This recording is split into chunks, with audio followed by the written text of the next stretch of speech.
Hey guys, so today I want to compare iOS 7 on my iPhone 5 versus iOS 6 that I do have available here on my iPod Touch. So in this video we will be going over Safari and the updates with that little app. And Safari, of course, is the browser in iOS.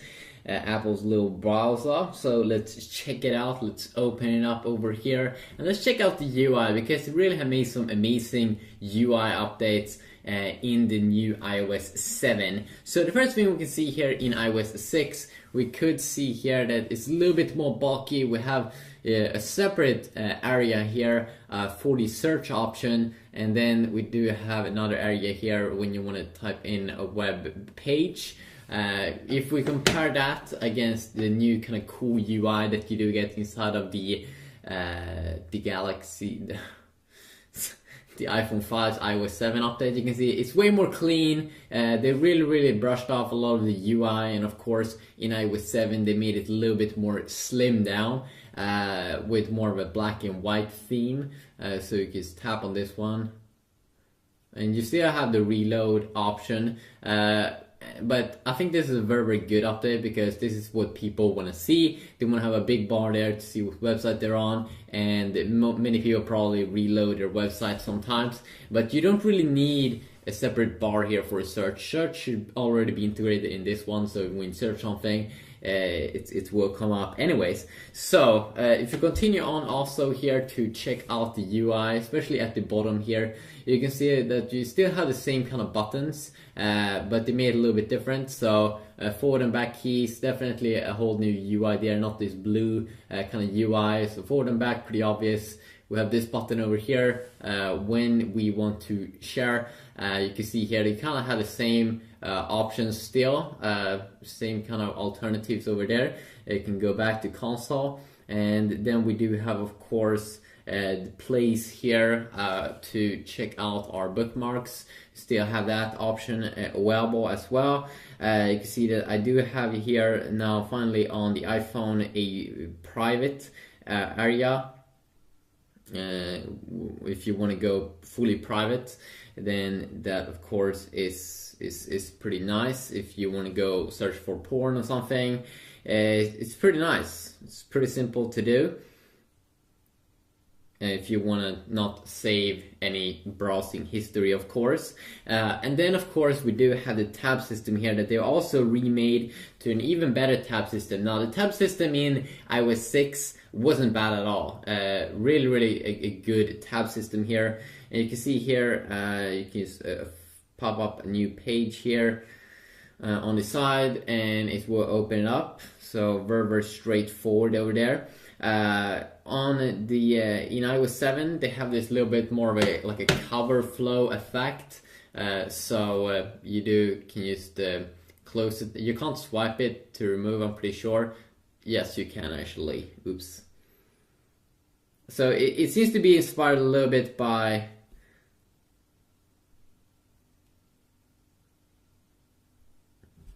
what? Is that a glitch? It could be a glitch or something with the software. Okay. So it seems to be inspired a little bit by Google Chrome, the Chrome beta browser that you do get available inside of Android. So definitely nice there. It looks a little bit better.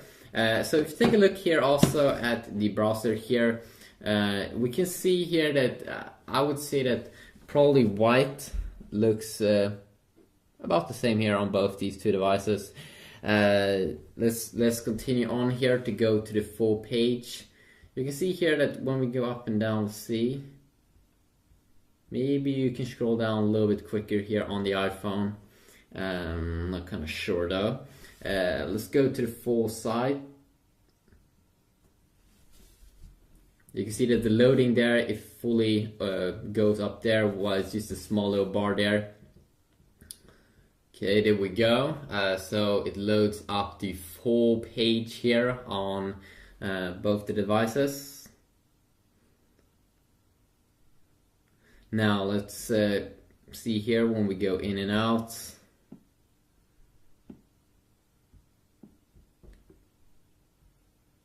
as Apple always has been very good here at optimizing, so we don't get any weird lag or anything. It's extremely quick here at rearranging everything. So let's just go in here and let's just tap on this.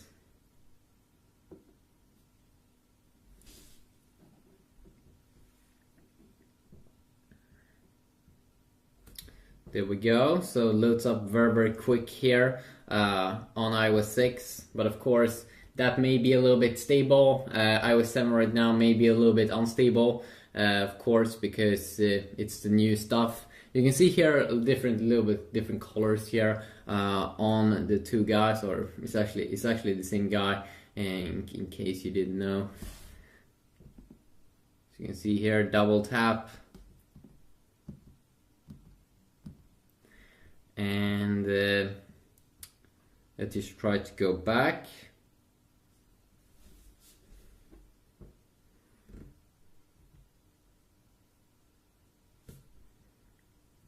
Now let's try something else. Let's go and tap on this. There we go. So overall, there's not super the core difference here between these is, of course, the UI is very much updated here on both the devices, or at least in iOS 7 there is some big updates. Reading mode, you still have a reading mode on both these two devices. So let's see here if we can go into reading mode. And reading mode, of course, is like a mode where you only do see the text and images. Very good if you're on an article, but maybe you're on a full page and you just want to get the image. Usually you have an image, and usually you have a main kind of core text. And this reading mode definitely is helping you out when you are checking out those things. Let's just go now and close this. Wait a sec. Okay, this is also pretty interesting. In reading mode here, you can see that it's a little bit different here. Probably a little bit better here in iOS 7. You can see that when I go, you can see that when I'm at the top here, they'll still see the bar there at the bottom. So definitely good there that I can quickly open up a new tab or anything. I don't have to close this by clicking on done. I can also, when I go down, this one up there at the top is getting even smaller, but I still see which website I'm currently on, while it is staying the same there at the top always in iOS 6. So definitely a nice little update over there.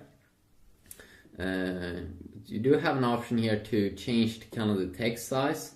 You don't seem to have that option in iOS 7, since like they removed that, maybe because people didn't use it. We have a share page that's up at the top there, and of course it's just down at the bottom here. You have to click on done though to go out of that, while we can just simply have a reading mode open up, and then open up, like, let's say a new tab in iOS 7. So definitely a nice little update there. And if you want to go out of reading mode here, of course, you just tap there at the top page and it will exit you out of reading mode. So let's see here. So if you want to go back a page, it seems like we can do it like this as well. And that could, of course, be very nice. If you don't want to go down, then you don't have to go down to the back key. So you have another option to go back a page. Definitely very nice there. The very many like tiny small cool updates here. Let's see, and we can also go back like that, which is pretty useful. So let's see here if we can go out again. Let's try to load up another little thing here.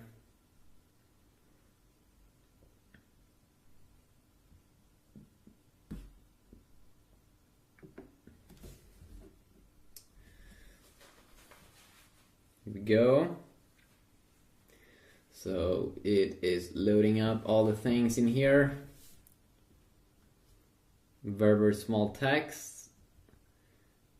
You can see that when I did auto tap there, it automatically aligned the text there. But if we zoom in a lot, it doesn't reflow the text, so we can see everything like the HTC One awesome phone is doing. That would be extremely cool to have that kind of feature.